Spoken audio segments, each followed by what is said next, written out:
ધોરણ 10 અને 12ની બોર્ડની એક્ઝામના રિઝલ્ટ આવવાની હવે થોડાક જ ક્ષણની વાર છે. હકીકતમાં સાચી વાત એ છે કે ધોરણ 10 એક અગત્યનું ટર્નિંગ પોઈન્ટ છે. નીટ તમે ગુજરાતી, અંગ્રેજી, હિન્દી તેમજ કે દુનિયામાં જેટલા પણ સફળ લોકો છે એવા 100% લોકોને ગણીએ એમાંથી 70% લોકો જે સફળ હોય, હું એ 100% કહેવા અહીંયા માગીશ કે નીટની પરીક્ષાના લેવલ કરતાં JEEની પરીક્ષાનું લેવલ થોડુંક ટફ હોય છે, એમાં બે મત નહીં. 95થી 96% કોલેજો છે એમાં એના દ્વારા જ એડમિશન મળે છે. ટોપ 5 જે કોલેજ છે એમાં પણ અમુક સીટો. ધોરણ 11-12 કોમર્સ ભણ્યા પછી આગળ ઘણા બધા વિકલ્પો છે. એવી ઘણી સારી યુનિવર્સિટીઓ છે. 2017થી 2023માં જેટલા સિલેક્શન UPSCમાં થયા છે એના કુલ 100%માંથી 76%. કોમર્સ એટલે વેપાર, અર્થતંત્ર, મેનેજમેન્ટ.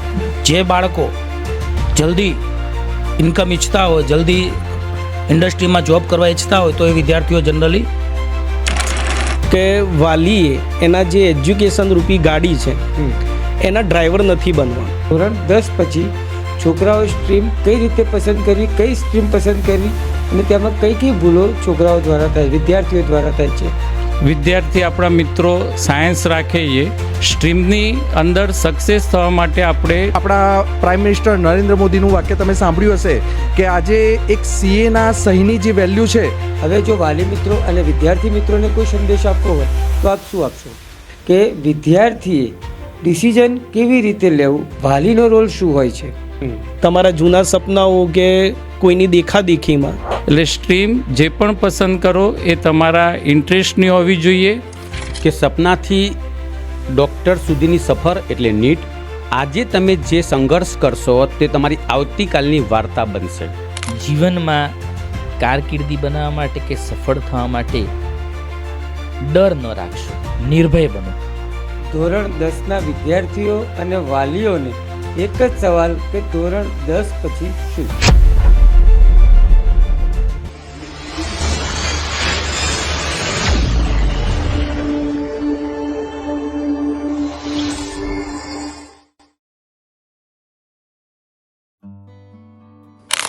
હેલો, નમસ્કાર મિત્રો. વિશ્વાસ ડિજિટલના આ પોડકાસ્ટ સ્ટેશનમાં હું પારસ પંડ્યા આપ સૌનું હાર્દિક સ્વાગત કરું છું. મિત્રો, ધોરણ 10 અને 12ની બોર્ડની એક્ઝામના રિઝલ્ટ આવવાની હવે થોડાક જ ક્ષણની વાર છે. ત્યારે વાલીઓ અને વિદ્યાર્થીઓના મનમાં એક જ સવાલ હોય, ક્યાં આગળ કેવી રીતે વધવું, કઈ સ્ટ્રીમ પસંદ કરવી, ક્યાંથી આગળ વધાય, કયો કોર્સ કરવો, સાયન્સ લેવું, કોમર્સ લેવું, આર્ટ્સ લેવું કે પછી અન્ય કોઈ પણ ક્લાસ જોઈન કરવા. તો આ માટે આજે આપણે પૂર્વ અમદાવાદના નરોડા વિસ્તારમાં છેલ્લા 25 વર્ષથી શિક્ષણ ક્ષેત્રે સેવા આપી રહેલા એવા એક્સપર્ટ સાથેથી આપણે આજે એમની પાસેથી માર્ગદર્શન લઈશું. તો આ માટે આજે આપણી સાથે છે શ્રી ધર્મેશભાઈ જાની કે જેઓ 25 વર્ષથી વધુ સમયથી શિક્ષણ ક્ષેત્રે જોડાયેલા છે અને ધોરણ 1થી લઈ અને ધોરણ 12 વિજ્ઞાન પ્રવાહ સુધીના વિદ્યાર્થીઓ, હજારો વિદ્યાર્થીઓ તેમની પાસેથી આગળ ઘણી બધી ડિગ્રીઓ મેડિકલ ક્ષેત્રે પણ પહોંચી ગયેલા છે. તો આજે આપણે તેમની પાસેથી જાણીશું ધોરણ 10 પછી કેવી રીતે આગળ વધવું, ક્યાં આગળ વધવું અને બાકી સંપૂર્ણ માહિતી. તો ધર્મેશભાઈ, આપનું હાર્દિક સ્વાગત છે. ખૂબ સરસ પારસભાઈ. ઓમ નમઃ શિવાય. નમસ્કાર વાલી વિદ્યાર્થી મિત્રો. સૌપ્રથમ તો આપને ખૂબ અભિનંદન કે આ બ્રોડકાસ્ટના માધ્યમ દ્વારા જે શિક્ષણ જગતની અને સામાજિક સેવા આપ કરી રહ્યા છો એ બદલ આપને ખૂબ ખૂબ આભાર અને ખૂબ પ્રગતિ કરો એવી શુભકામના પાઠવું છું.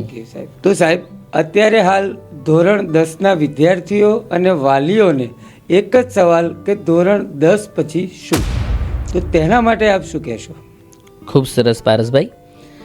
હકીકતમાં સાચી વાત એ છે કે ધોરણ 10 એક અગત્યનું ટર્નિંગ પોઈન્ટ છે. વિદ્યાર્થીને કારકિર્દી નક્કી કરવી અને આગળ ભવિષ્યમાં કેવી રીતે આગળ વધવું એનું અગત્યનું આ પગથિયું છે. એમાં ખૂબ ધ્યાન રાખી અને નિર્ણય લેવો જોઈએ. સામાન્ય રીતે હાલમાં વધુ માત્રામાં જોઈએ તો ધોરણ 10 પછી સાયન્સ, કોમર્સ અને આર્ટ્સ આ 3 ક્ષેત્રોની અંદર વધારે ઉજ્જવળ તકો રહેલી છે. એ સાથે સાથે ધોરણ 10 પછી ડિપ્લોમા કોર્સીસ, ITI વગેરે ઇજનેરી ક્ષેત્રોના કોર્સીસ પણ ચાલી રહ્યા છે. ખૂબ સરસ સાહેબ. હવે પ્રવર્તમાન સમયમાં જ્યારે કોઈ વિદ્યાર્થીને સ્ટ્રીમ પસંદ કરવી હોય તો એ કઈ સ્ટ્રીમ પસંદ કરી શકે, અથવા અત્યારે હાલ કઈ સ્ટ્રીમમાં ઉજળી તકો વધારે છે? ખૂબ સરસ પારસભાઈ. સામાન્ય સંજોગોમાં આપણે એવું જાણીએ છીએ કે જેટલું પ્લેટફોર્મ મોટું એટલી ટ્રેન વધુ મળે. તો હાલમાં 21મી સદીનો જે ટેકનોલોજીનો યુગ છે અને જે દ્રષ્ટિએ અત્યારે વિશ્વ આગળ વધી રહ્યું છે એ પ્રમાણે સાયન્સ એકમાત્ર એવું ફિલ્ડ છે કે જેમાં સૌથી વધારે ઉજળી તકો રહેલી છે. તો મારા મતે હું કહી શકું કે વિદ્યાર્થીઓએ 11-12 વિજ્ઞાન પ્રવાહ સાથે ધોરણ 10 પછીની કારકિર્દી ઘડવી જોઈએ. ઓકે, તો ધોરણ 11-12 વિજ્ઞાન પ્રવાહ માટે જો તમારે કંઈ માહિતી આપવી હોય તો શું આપશો? સરસ. સામાન્ય રીતે ધોરણ 10માં દરેક વિષયની સામાન્ય પરીક્ષા લેવાતી હોય, પરંતુ એમાં સ્ટાન્ડર્ડ અને બેઝિક એમ 2 પ્રકારના મેથ્સ હોય છે. ઓકે. હવે હાલની આપણી સરકારશ્રીની નીતિ મુજબ જોઈએ તો સ્ટાન્ડર્ડ કે બેઝિક કોઈ પણ વિદ્યાર્થી સાયન્સ એટલે કે વિજ્ઞાન પ્રવાહ પસંદ કરી શકે છે, જેમાં ગ્રુપ A અને ગ્રુપ B હોય છે. ગ્રુપ A એટલે કે મેથ્સ, ફિઝિક્સ અને કેમિસ્ટ્રી, આ 3 વિષય હોય, અને ગ્રુપ B એટલે બાયોલોજી, ફિઝિક્સ અને કેમિસ્ટ્રી, આ 3 વિષય હોય.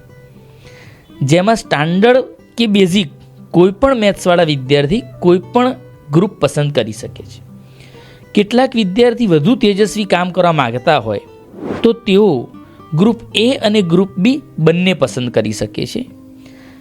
આ સિવાય અંગ્રેજી એક કોમન વિષય હોય છે. કમ્પ્યુટર, સંસ્કૃતમાંથી એક ગૌણ વિષય પસંદ કરી શકાય છે. અને ધોરણ 12 સાયન્સ બોર્ડની એક્ઝામની સાથે સાથે ગુજસેટની પરીક્ષા ગ્રુપ A, ગ્રુપ B બંને વિદ્યાર્થીઓને આપવાની રહેતી હોય છે. અને વધુ ઉચ્ચ કારકિર્દી બનાવી હોય તો મેથ્સના વિદ્યાર્થીઓ JEE જેવી પરીક્ષા આપી શકે છે, અને બાયોલોજીના વિદ્યાર્થીઓને નીટની પરીક્ષા આપવાની હોય છે. આમ આ રીતે 11-12 સાયન્સનું એક બહુ જ મહેનતું અને તેજસ્વી કાર્ય વિદ્યાર્થી કરતો થઈ જાય એવું એક માળખું ગોઠવાયેલું છે. અને આ માળખા દ્વારા વિદ્યાર્થી કાર્ય કરે તો નિશ્ચિત છે કે જીવનમાં ખૂબ સફળ કારકિર્દી બનાવી શકે છે. સરસ સાહેબ.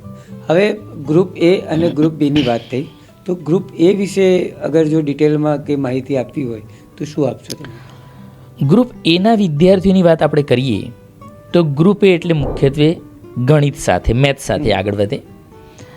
પારસભાઈ, અત્યારે એક સામાન્ય સર્વે છે ગૂગલ દ્વારા કે દુનિયામાં જેટલા પણ સફળ લોકો છે એવા 100% લોકોને ગણીએ, એમાંથી 70% લોકો જે સફળ હોય એમનો મુખ્ય વિષય ગણિત રહ્યો છે, આવું માનવામાં આવ્યું છે.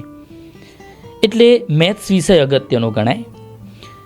ધોરણ 12 પછી એન્જિનિયરિંગ ક્ષેત્ર તમામ, architect, civil, electrical, mechanical, marine, આ બધા જ પ્રકારના એન્જિનિયરિંગ ક્ષેત્ર બધા જ એવા છે કે જેમાં ગ્રુપ A સાથે વિદ્યાર્થી પાસ થાય અને સારા માર્ક મેળવે તેને એડમિશન મળી જાય છે. હાલમાં કોલેજોના વિકલ્પ પણ ઘણા બધા છે, એટલે એડમિશન મેળવવું ખૂબ અઘરું નથી. સાથે સાથે ફાર્મસીનો વિકલ્પ પણ આપેલો છે કે જે ગ્રુપ A અને B બંનેના વિદ્યાર્થી લઈ શકે છે. સાથે અમે બધા વર્ષોથી જે ફિલ્ડમાં છીએ, આપ જાણો છો તેમ શૈક્ષણિક ક્ષેત્ર કે ભાઈ BSc, MSc કરી, B.Ed કરી અને શિક્ષણ ક્ષેત્રમાં ખૂબ મોટું નામ વિદ્યાર્થીઓ કરી શકે છે. એટલે ગણિત વિષયમાં ખૂબ ઉજળી તકો રહેલી છે.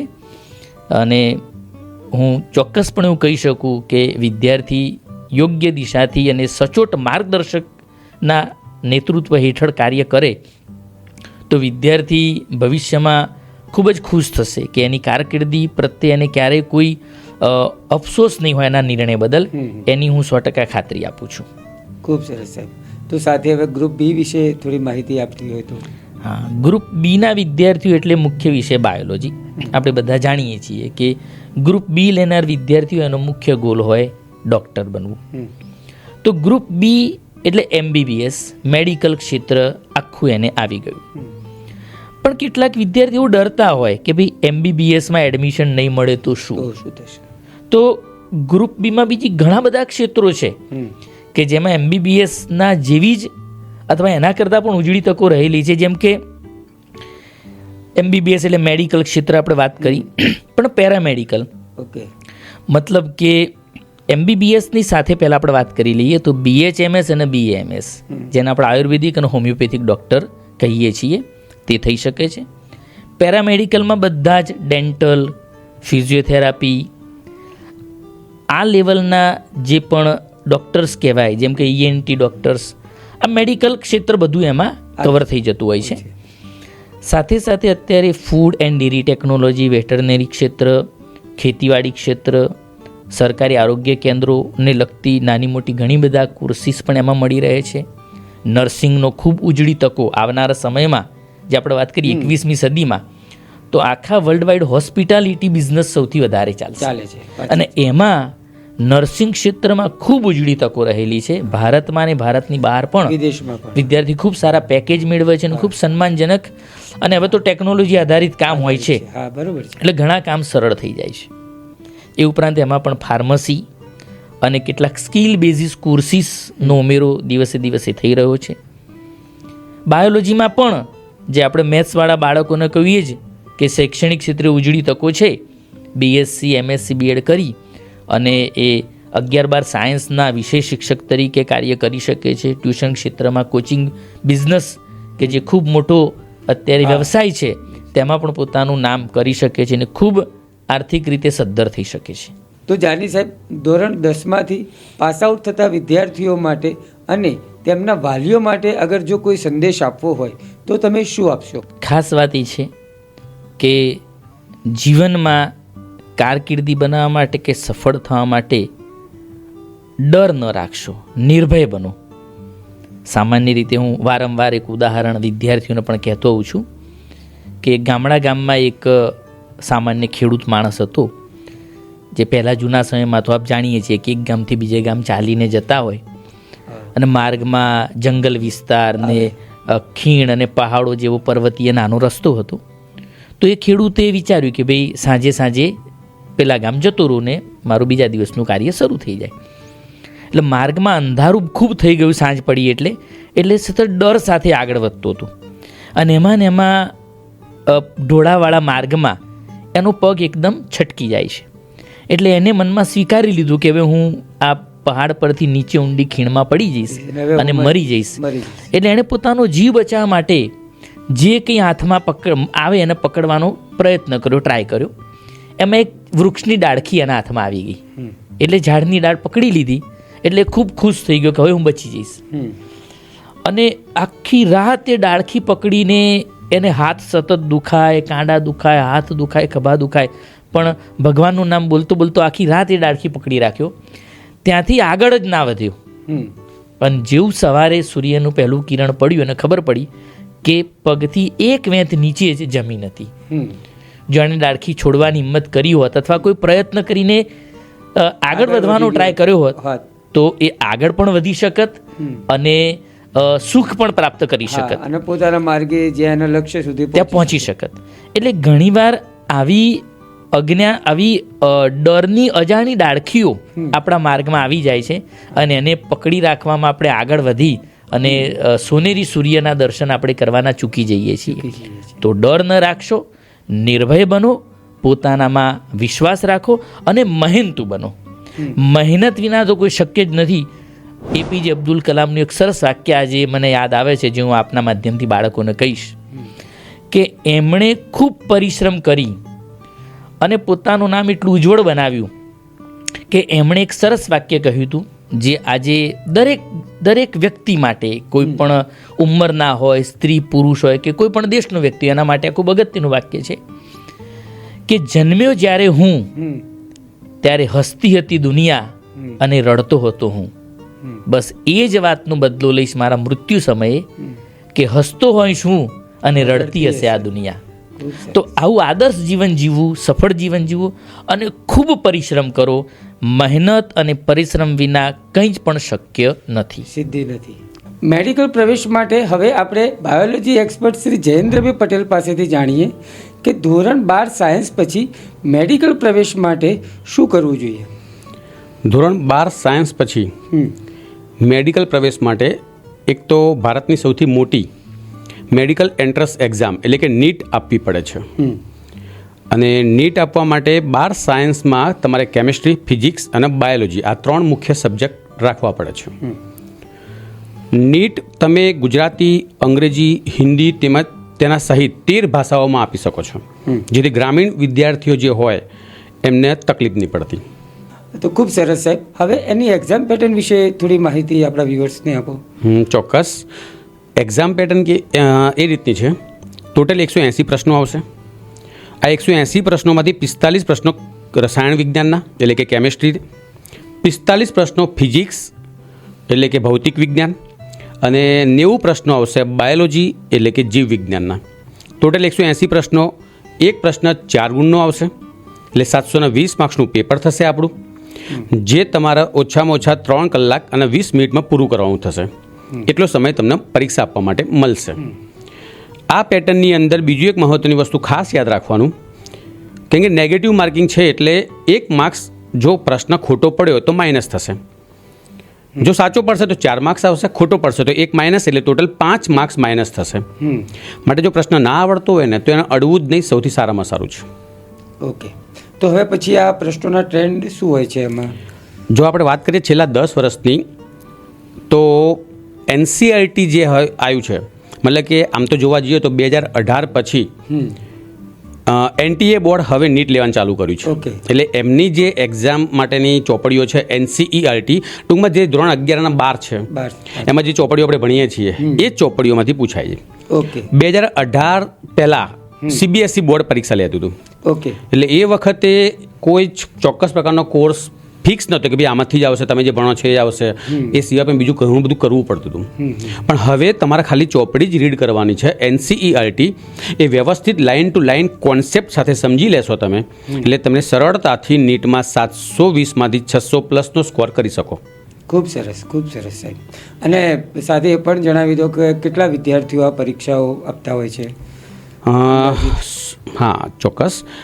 આમાં શરૂઆતમાં વાત કરીએ આપણે 2010ની પહેલાંની વાત કરીએ તો 10 થી 12 લાખ વિદ્યાર્થીઓ જ પરીક્ષા આપતા હતા.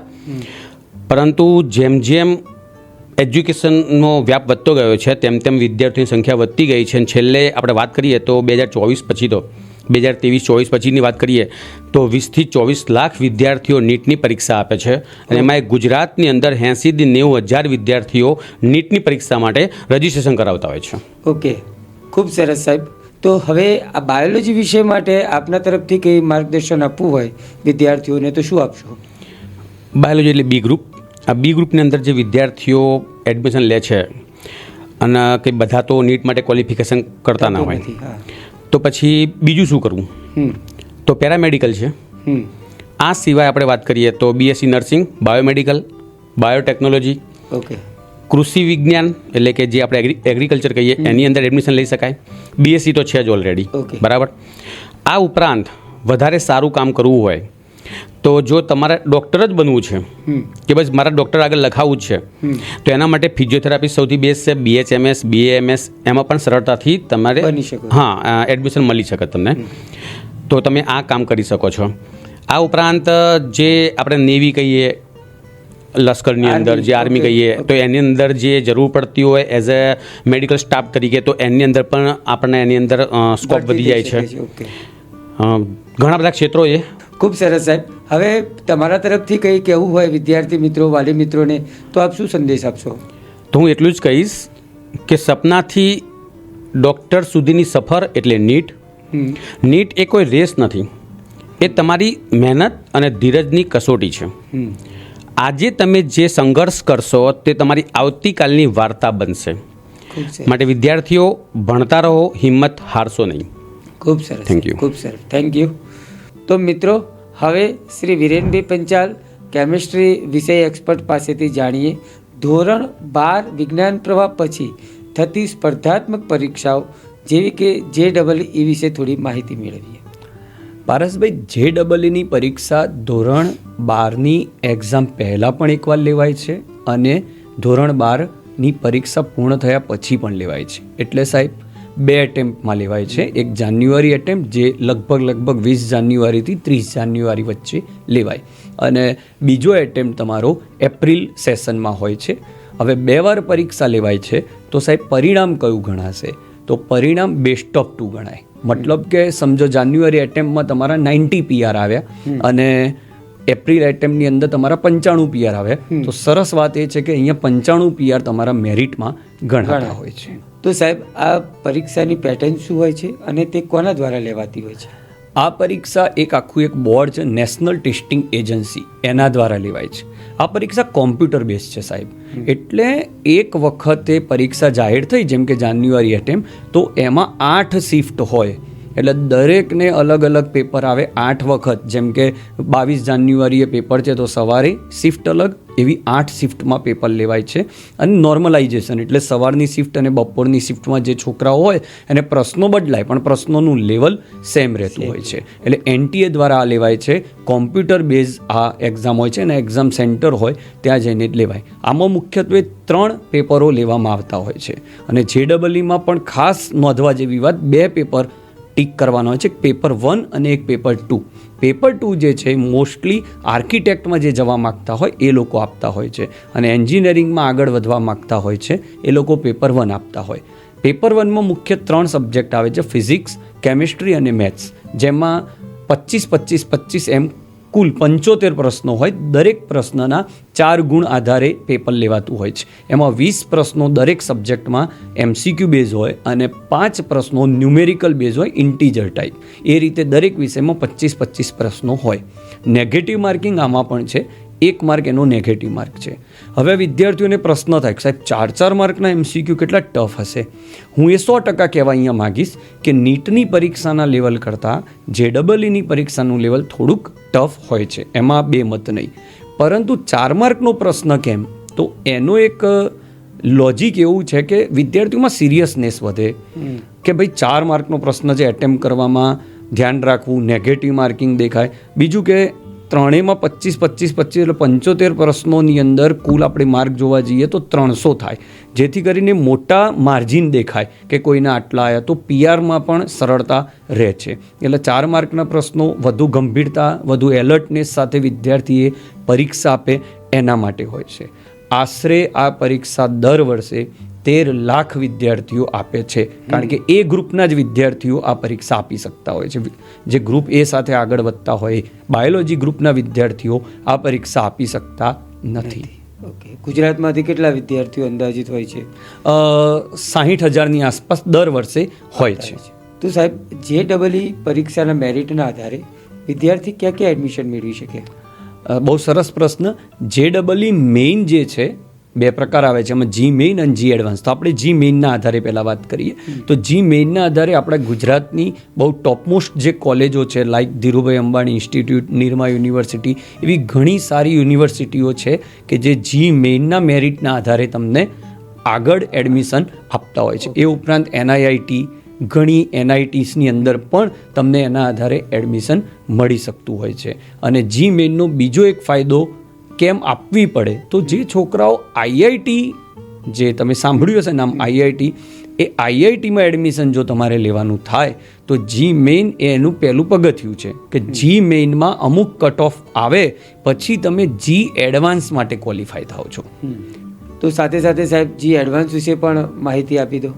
હા, G મેઇનની પરીક્ષામાં કટ ઓફ આવે છે તો જનરલમાં 90 PRની આસપાસ કટ ઓફ આવે. એટલે G મેઇનમાં જેને 90 PRથી ઉપર હોય જનરલ કેટેગરીમાં, તો એ JEE એડવાન્સની પરીક્ષા આપવા ક્વોલિફાય થાય. એ રીતે OBC હોય તો 70 PRની આસપાસ, SC/ST કેટેગરી હોય તો 30થી 40 PRની આસપાસ હોય. ફિઝિકલી હેન્ડીકેપનું પણ અલગ હોય છે. આ રીતે G મેઇનના PRના આધારે તમે G એડવાન્સ માટે ક્વોલિફાય કરતા હોય. 2.5 લાખ સ્ટુડન્ટ્સ G એડવાન્સની પરીક્ષા આપી શકે, કુલ જેટલા પણ એપિયર થયા હોય એમાંથી. G એડવાન્સના પેપરની શું છે પેટર્ન? તો એમાં MCQ પણ આવે છે અને સબ્જેક્ટિવ પણ આવે છે, થોડું લખવાનું પણ આવે. એમાં પ્રશ્નોના માર્કિંગ ફિક્સ નથી હોતા. સિલેબસ પણ થોડોક ટફ થાય છે, કારણ કે અલ્ટિમેટલી આ એકમાત્ર એવો રસ્તો છે જેમાં તમે IITમાં એડમિશન લઈ શકો. એટલે IITમાં એડમિશન G મેઇન પહેલાં તો ધોરણ 12 સાયન્સ પાસ કરવું પડે એ ગ્રુપ સાથે, એના પછી જી મેઇન આપવી પડે, એમાં પણ તમે કટ ઓફ લાઈને તો ઇંગ્લિશ મીડિયમમાં લેવાય છે અને એની પ્રિપેરેશન તમારે અલગથી વ્યવસ્થિત કરવી પડે. તો તમે આઈઆઈટી લેવલના વ્યક્તિઓ, જે તમે સુંદર પિચાઈનું નામ સાંભળ્યું હશે, બધા આઈઆઈટીયન્સ છે સાહેબ, એટલે એ લોકો ખૂબ જ આગળ છે. એટલે પરીક્ષા પણ એ લેવલની ટફ હોય છે. એમાં જોડકા, કોમ્પ્રિહેન્સિવ, ફકરો આપ્યો અને નીચે જવાબો, આ લેવલના પ્રશ્નો હોય જ છે. એટલે અલ્ટિમેટલી ધોરણ 12 ગુજસેટ સાથે ગુજરાત બોર્ડની આધારે ગુજરાત સ્ટેટની મોટાભાગની એન્જિનિયરિંગ કોલેજો કવર થાય. પછી જી મેઇનના આધારે ખૂબ સારી કોલેજોમાં એડમિશન મળી શકે સ્ટેટ લેવલે. પછી જી એડવાન્સના આધારે તમને આઈઆઈટીમાં એડમિશન મળે. તો આખો ફ્લો થયો ધોરણ 12 સાયન્સ, ગુજસેટ, જી મેઇન અને જી એડવાન્સ. ત્યારે દરવાજા ખુલે છે જી એડવાન્સ પછી આઈઆઈટીના. સફળતાના દરવાજા ખુલી જાય પછી. સાહેબ, સિવિલ સર્વિસમાં યુપીએસસી જેવી એક્ઝામ માટે આઈઆઈટીએન્સ એ પોતે જલ્દી એક્ઝામ ક્રેક કરી લેતા હોય છે, તો એનું કારણ શું હોય છે? પારસભાઈ, હમણાં આપણે વાત કરી કેટલી ગળણી થઈ, જુઓ તમે. ધોરણ 12 સાયન્સ ટોપર, ગુજસેટ, પછી જી મેઇનના કટ ઓફ, પછી જી એડવાન્સ, અને એનું એ પાછું કટ ઓફ બને. જી એડવાન્સ આપી એટલે કે આઈઆઈટી તમે નથી જતા. એટલે આઈઆઈટીન્સ ઓલરેડી મેન્ટલી ખૂબ જ સ્ટ્રોંગ હોય, એરિથમેટિકમાં અને દરેક લેવલ પર જોરદાર હોય છે.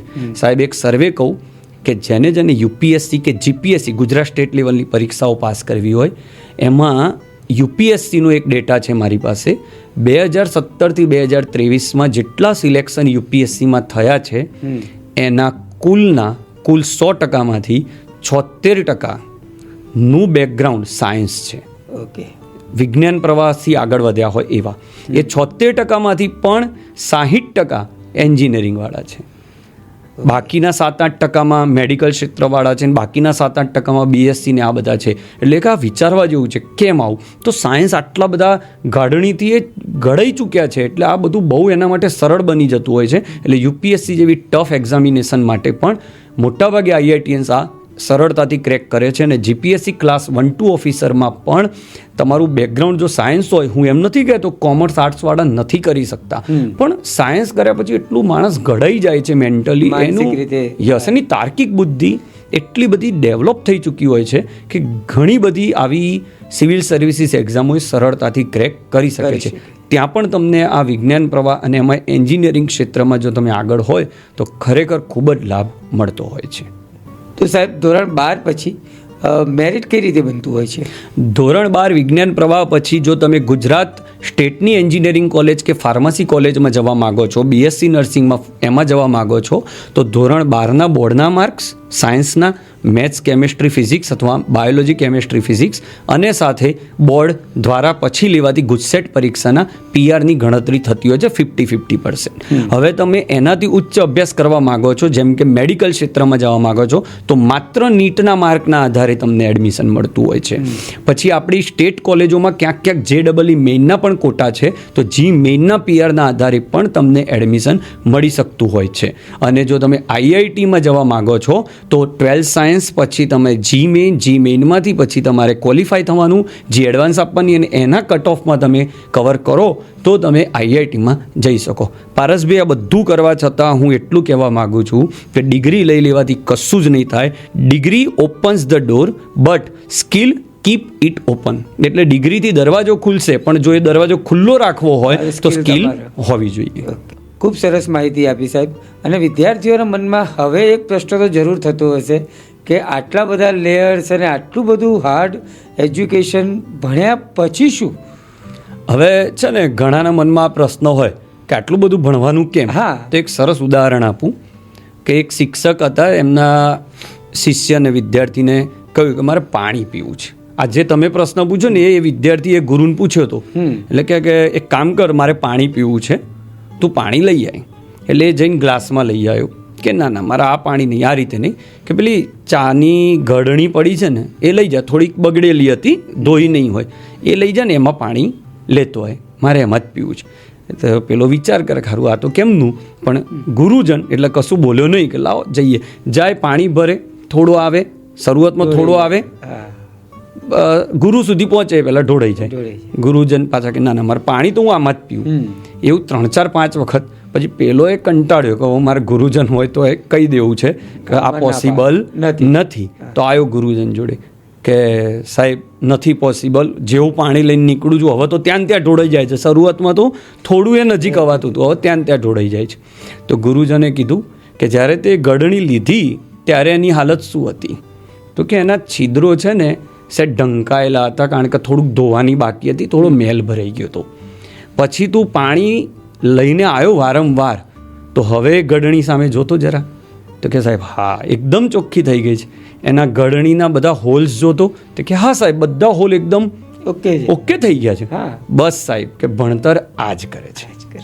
ભણ્યા વગરનું વ્યક્તિ અને ભણેલા વ્યક્તિ, ભણ્યા વગરના વ્યક્તિઓ અથવા અઘરું નથી ભણ્યા એ વ્યક્તિઓના અમુક મગજની કહી શકાય કે જે તાર્કિક બુદ્ધિની ડેવલપમેન્ટ થવી જોઈએ એ નથી થતી. એટલે તમારે ગળણીની જેમ મેલમાંથી એકદમ ચોખ્ખું ચળકતા થવું હોય તો ભણતર જરૂરી છે. તમે ઓછું ભણો છો તો તમારી તાર્કિક બુદ્ધિનો જે ડેવલપમેન્ટ થવું જોઈએ એટલું નથી થતું અને નુકસાન કરે છે. એટલે ભણતર ખૂબ જ જરૂરી છે. જેટલું અઘરું ભણશો એટલી જ તમારી સફળતા તમને મળશે. તો સાહેબ ધોરણ 12 વિજ્ઞાન પ્રવાહ પછી સ્પર્ધાત્મક પરીક્ષાઓમાં એક ગુજકેટની પણ પરીક્ષા હોય છે, તો તેના વિશે આપ અગર કોઈ માહિતી આપી શકો તો? જો ગુજકેટની જે પરીક્ષા આવે છે એમાં માત્ર 12 સાયન્સનો જ કોર્સ હોય છે. એમાં ગણિત, એ ગ્રુપવાળાને ગણિત, ભૌતિક અને રસાયણનું પેપર આવે છે, અને બી ગ્રુપવાળાને ગણિતની જગ્યાએ જીવ વિજ્ઞાનનું પેપર આવે છે. પેપર ત્રણેય પેપરમાં 40 પ્રશ્નો હોય છે. એક પ્રશ્નનો 1 માર્ક હોય છે. એમાં માઇનસ સિસ્ટમ છે. જો તમારો 1 પ્રશ્ન ખોટો પડે તો 0.25 માર્ક તમારા આવેલા માર્કમાંથી માઇનસ થાય છે. એટલે એ વખતે થોડું ધ્યાન રાખવું પડે કે નેગેટિવ માર્કિંગ આપણું બહુ થઈ ના જાય. એની પરીક્ષા 12મા ધોરણ પછી વર્ષમાં એક જ વાર લેવાય છે. મોટા ભાગે માર્ચ મહિનાનો છેલ્લો રવિવાર, મોટા ભાગે એ રીતનું હોય છે. પ્લસ એની પરીક્ષા પણ આપણે નદી પેલી બાજુ જ મોટા ભાગે હોય છે. એમાં 2 કલાક સળંગ ફિઝિક્સ અને કેમિસ્ટ્રીનું પેપર હોય છે. પછી 1 કલાક રિસેસ હોય છે. પછી 1 કલાક બાયોલોજીનું પેપર હોય છે. ફરી પછી 1 કલાક રિસેસ હોય છે, અને પછી 1 કલાક મેથ્સની એક્ઝામ હોય છે. છેલ્લું મેથ્સનું પેપર હોય છે. એટલે જે વિદ્યાર્થીએ એ બી ગ્રુપ રાખ્યું હોય એ પણ ગુજકેટની એક્ઝામ મેથ્સ અને જીવ વિજ્ઞાન બંને સારી રીતે એટેન્ડ કરી શકે. જો એના માર્ક જે છે બોર્ડનું જે રિઝલ્ટ આવશે એના 50%, અને ગુજકેટનું જે રિઝલ્ટ આવશે એના 50%, એના આધારે મેરિટ બનતું હોય છે. એના આધારે ગુજરાતની 95 થી 96% કોલેજો છે એમાં એના દ્વારા જ એડમિશન મળે છે. ટોપ 5 જે કોલેજ છે એમાં પણ અમુક સીટો ગુજકેટ અને બોર્ડથી રિઝર્વ હોય છે. એમાં ક્રાઇટેરિયા લોકો ઘણીવાર બદલતા હોય છે. આમ નોર્મલી 67% JEE ભરાતી હોય છે, અને 33% સીટો ગુજકેટ અને બોર્ડથી ભરાતી હોય છે.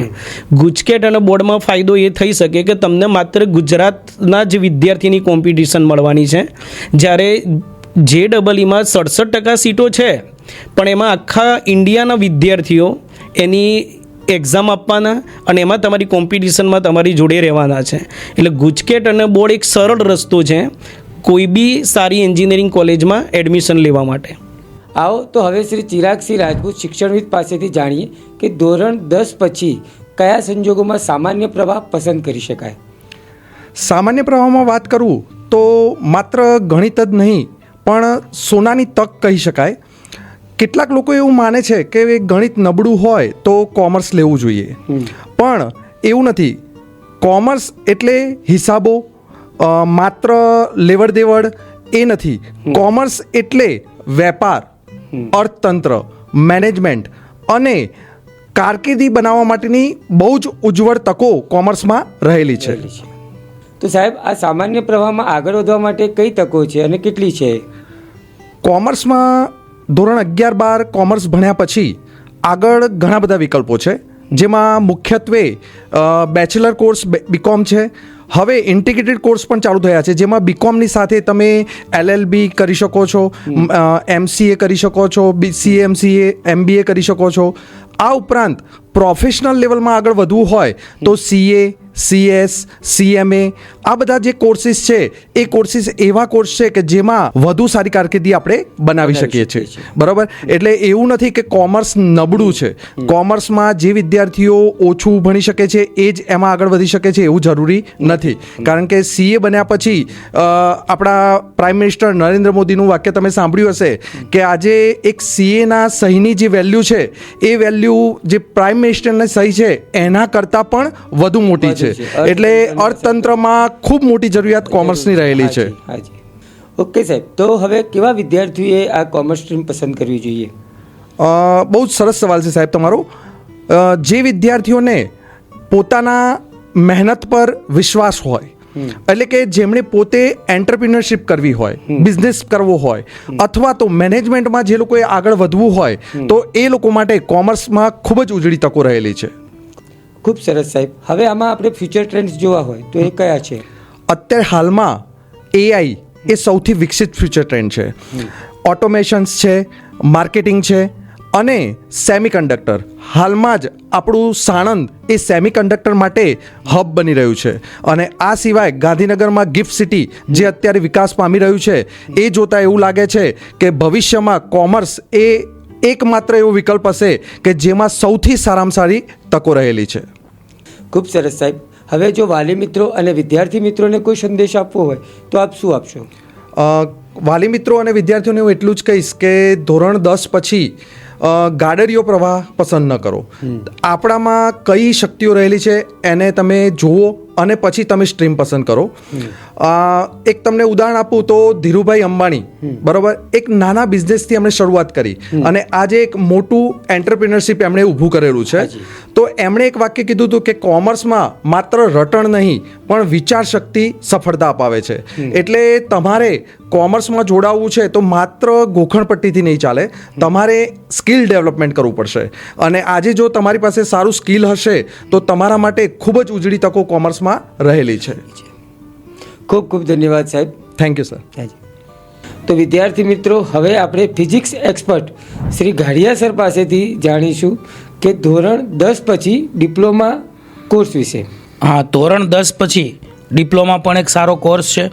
જે બાળકો જલ્દી ઇન્કમ ઈચ્છતા હોય, જલ્દી ઇન્ડસ્ટ્રીમાં જોબ કરવા ઈચ્છતા હોય તો એ વિદ્યાર્થીઓ જનરલી 10મા ધોરણ પછી ડિપ્લોમા લેતા હોય છે. પણ જો ડિપ્લોમાથી ડિગ્રી જ કરવું હોય તો એના કરતાં સારી બેસ્ટ લાઇન છે 11-12 સાયન્સ પછી એન્જિનિયરિંગ કરે. કારણ કે 11-12 સાયન્સ પછી બધી સીટો એની એન્જિનિયરિંગમાં ડાયરેક્ટ બી જ હોય છે, જ્યારે ડિપ્લોમાથી ડિગ્રી માટેની 10% સીટો રિઝર્વ હોય છે. તો આ એવા વિદ્યાર્થીઓ ડિપ્લોમા પસંદ કરતા હોય છે કે જેમને થોડું 11-12 સાયન્સ હાર્ડ લાગતું હોય કે જનરલી એવું તો છે નહીં. 10મા ધોરણમાં પછી ડિપ્લોમામાં લે તો એમાં પણ હાર્ડ સબ્જેક્ટ તો આવે જ છે. 11-12 સાયન્સમાં 3 જ વિષય આવતા હોય છે. એટલે એવું નથી. પણ જે વિદ્યાર્થીઓની આર્થિક પરિસ્થિતિ વીક હોય અને જે જલ્દી જોબ કરવા ઈચ્છતા હો એ લોકો જનરલી ધોરણ 10 પછી ડિપ્લોમા લેતા હોય તો છે. જેને ડિગ્રી નથી કરવી, બરોબર છે, જેને માત્ર ડિપ્લોમા પછી જ પોતાની કારકિર્દી સ્ટાર્ટ કરવી છે તો તેઓ ડિપ્લોમા 3 વર્ષનો કોર્સ કરી શકે. હા, ડિપ્લોમા 3 વર્ષનો કોર્સ કરી કોર્સ શકે. હોય છે. હા, 3 વર્ષનો કોર્સ હોય છે. તો ખૂબ જ સરસ માહિતી મેળવી દરેક પ્રવાહ વિશે. હવે મારો આગળનો પ્રશ્ન આપને એ છે કે વિદ્યાર્થીએ ડિસિઝન કેવી રીતે લેવું કે મારે કઈ સ્ટ્રીમ કે મારે કયા સબ્જેક્ટ સાથે આગળ વધવું? ખૂબ સરસ વાત છે. સામાન્ય રીતે વિદ્યાર્થીએ પોતાની કારકિર્દીના અગત્યનો નિર્ણય હોય તો સૌપ્રથમ કોઈ પણ વિદ્યાર્થીએ ઇન્ટરેસ્ટ, એપ્ટિટ્યૂડ, માર્ક્સ અને એક લોંગ ટર્મ વિઝન, આ 4 મુદ્દા ઉપર ખૂબ ધ્યાન રાખવાનું છે કે પોતાને કયા ક્ષેત્રમાં રસ છે. કારણ કે કોઈ પણ ક્ષેત્રમાં વ્યક્તિને રસ હોય તો એમાં કામ કરવા માટે એને કોઈ પણ જાતનું આપણે દબાણ કરવું નથી પડતું. એ વ્યક્તિ, એ વિદ્યાર્થી જાતે જ પોતાનું કામ કરે.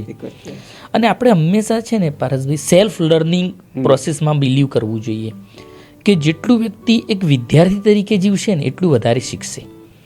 એટલે રસ હોય એ વિષયમાં કામ કરો તો એ સેલ્ફ લર્નર બને. અને જ્યારે વ્યક્તિ સેલ્ફ શીખતો થઈ જાય ને પછી એને કોઈ પણ ક્ષેત્ર અઘરું લાગતું નથી, એ કરી શકે છે. એટલે એનો ઇન્ટરેસ્ટ અગત્યનો છે. સાથે સાથે એનું જ્ઞાન પણ હોવું જોઈએ કે ભાઈ મારે આ બાબતે મારી કેપેસિટી કેટલી છે, હું આ કરવા માટે મારામાં પૂરતી ક્ષમતા છે કે નહીં, હું કરી શકીશ કે નહીં, આ બી એને એક ધ્યાનમાં લેવું જોઈએ. એનું રિઝલ્ટ ધોરણ 10નું કેવું આવે છે એ આધારિત નિર્ણય લેવો પડે. અને લોંગ ટર્મ વિઝન એટલા માટે કહ્યું કે કોઈ પણ કારકિર્દીમાં સફળ થવા માટે સમય આપવો પડે છે. જેમ કે ધારો કે આપણે સમજી લો કે ડૉક્ટર MBBS થવું છે, તો 3 વર્ષ MBBSમાં ધોરણ 12 પછી અભ્યાસ કરવા. ધારો કે MBBSમાં એને અભ્યાસ કર્યો, પછી MD થાય, તો કમસે કમ આ ભણવામાં ધોરણ 12 પછી ઓછામાં ઓછા 5 થી 7 વર્ષ નીકળે થઈ જાય છે. હા, હવે હાલના યુવાનોનું કેવું છે, પેલું આમ ઝડપથી કમાઈ લેવું છે, ઝડપથી ફેમ અને ઝડપથી પૈસા બંને મેળવવું છે. બે મેળવું છે. તો ભણવા માટે ઓછામાં ઓછા 7 થી 8 વર્ષ એનામાં ધીરજ રાખવાની, પેશન્સ રાખવાની એક તાકાત હોવી જોઈએ. અને ત્યારબાદ જ્યારે ફિલ્ડમાં જાય ત્યારે ઓછામાં ઓછી 3 વર્ષની સખત મહેનત, અને ત્યારબાદ મોટા મોટા જેમ બોર્ડ લાગે છે એવા બોર્ડ એમના લાગે. એટલે હા, એટલે એને 100% 5 થી 7 વર્ષ ધીરજપૂર્વક મહેનત કરવાની ક્ષમતા એનામાં હોવી જોઈએ. એના માટે પેરેન્ટ્સ અને શિક્ષકોએ પણ સતત એને ગાઈડ કરવું જોઈએ આ બાબતે. પછી એણે કેવું જોઈએ કે એક એવો મુદ્દો પણ લઈ શકાય કે what subject should do I enjoy, મતલબ કયા વિષયમાં મને એન્જોય છે, કયા વિષય મને ગમે છે. આનંદથી ભણી આજે ઘણા વિદ્યાર્થીઓ હોય કે જેમને નાનપણથી જ અમુક પ્રકારના રમતા હોય ત્યારથી જ કે ભાઈ ટેકનિકલ માઇન્ડ એમનું વધુ વિશેષ હોય છે.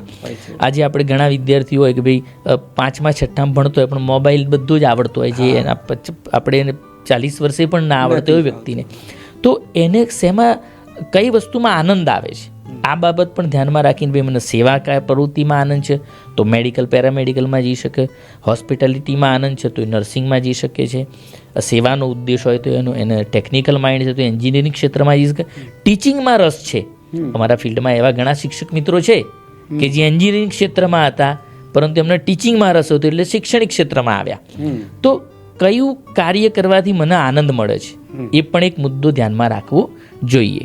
એક ખાસ મુદ્દો વાલી અને બાળકો માટે છે કે કોઈ પણ નિર્ણય શું એ કોઈ દબાણમાં તો નથી લઈ રહ્યો ને.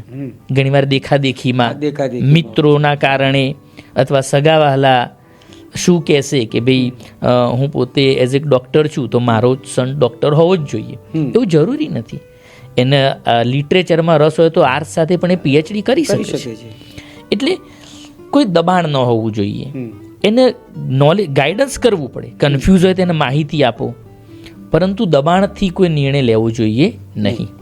એક એવો અભિગમ હોવો જોઈએ કે meet the person who in this stream, મતલબ તમે જે ક્ષેત્રમાં જવા માગો છો, જે સ્ટ્રીમમાં જવા માગો છો એ સ્ટ્રીમના વ્યક્તિઓને મળો.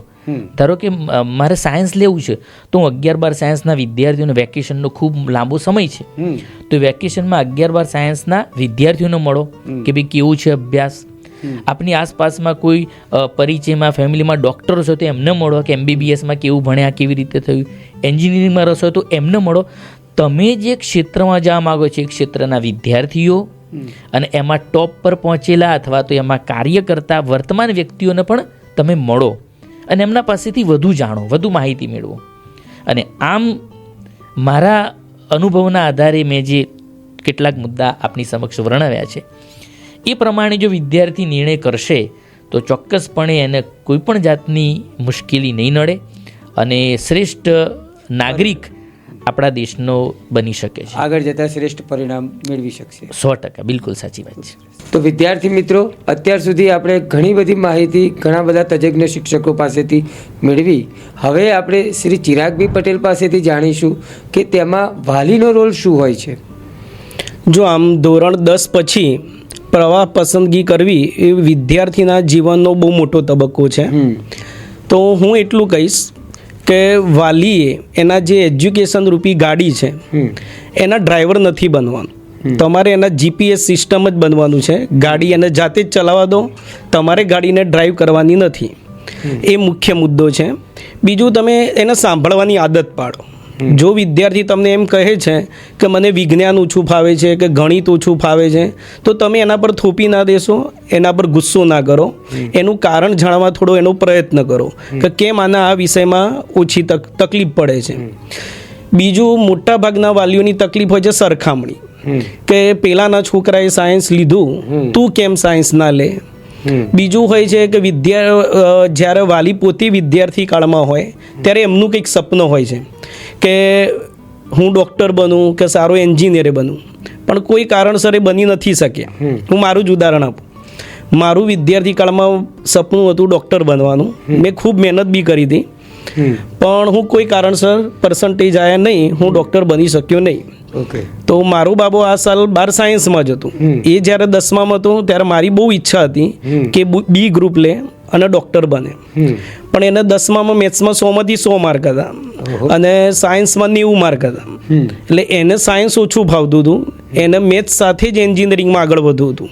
એટલે પછી મેં એને એની રીતે જવા દીધો. અત્યારે એની રીતે મહેનત કરે છે. બીજું કે તમે બાળકને તમારું જે રાય છે એ એની પર થોપી ના દેશો, એને જે કરવું છે કરવા દેશો. પ્લસ એની રુચિ જાણો કે એને કઈ લાઈનમાં રુચિ છે, એ પ્રમાણે એને આગળ વધવા દો. આપણે એક જ ઉદાહરણ જોઈએ કે સચિન તેંડુલકર છે, એમને જો એમના ફાધરે એમ કીધું હોત કે તું ડૉક્ટર બન, તો આપણને ક્રિકેટનું ભગવાન ના મળત. એ જ રીતે ધારો કે APJ અબ્દુલ કલામ હતા, આપણા મિસાઇલ મેન.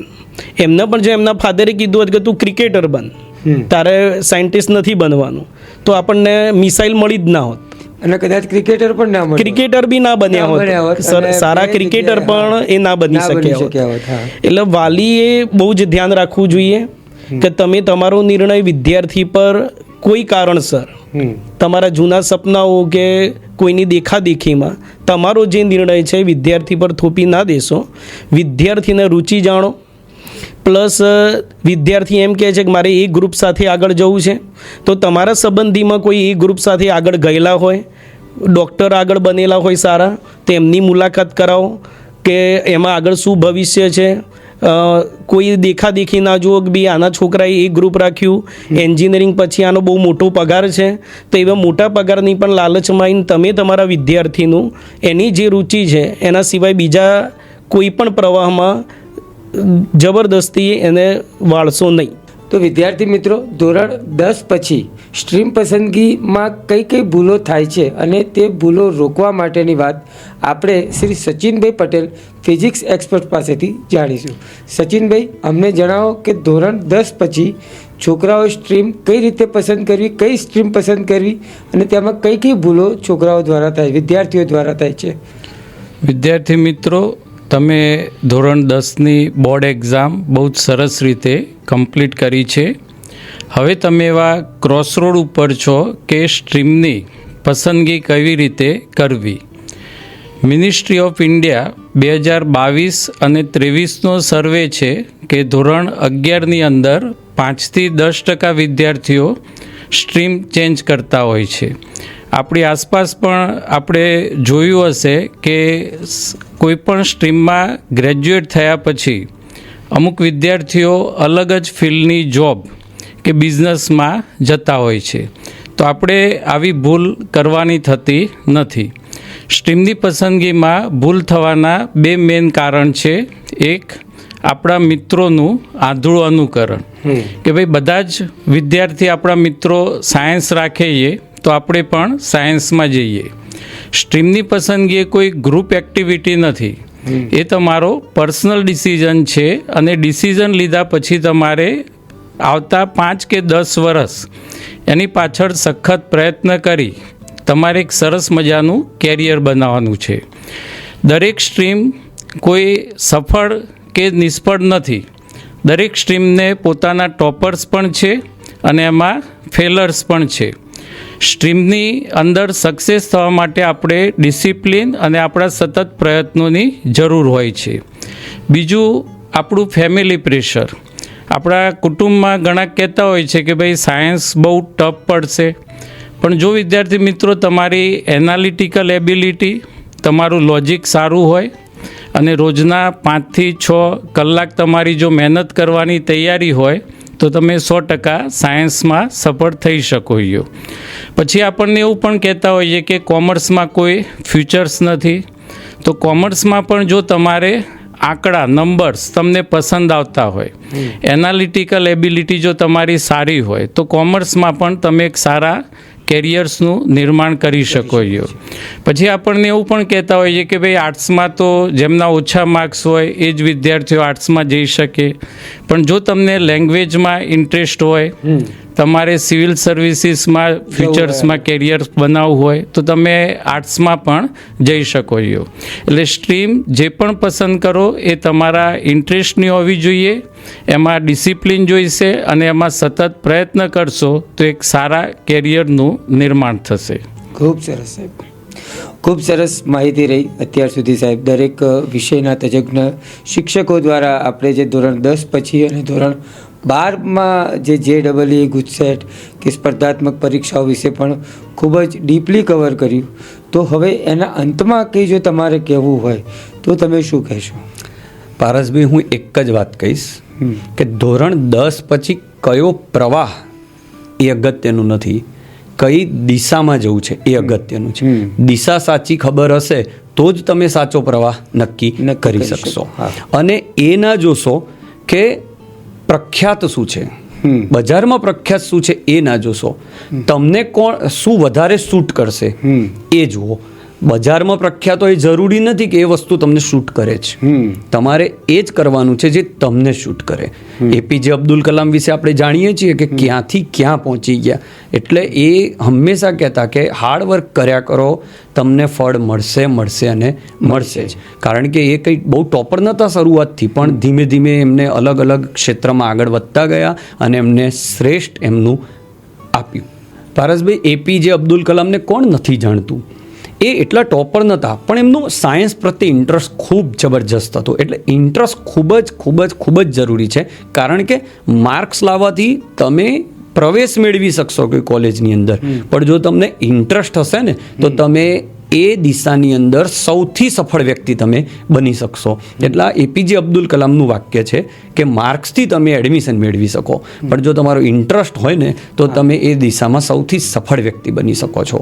એટલે તમે તમારા રસ સૌથી પહેલાં ચેક કરો અને એના પછી જ કોઈની વાતોમાં આવ્યા વગર તમને જે યોગ્ય લાગે એ જ કરો. આભાર.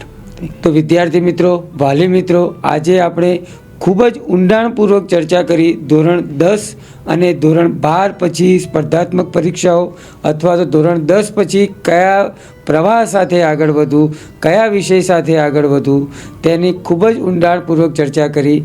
તો હવે આપણે મળીશું નવા વિષય સાથે, નવા મહેમાન સાથે. ત્યાં સુધી રજા આપશો. ધન્યવાદ.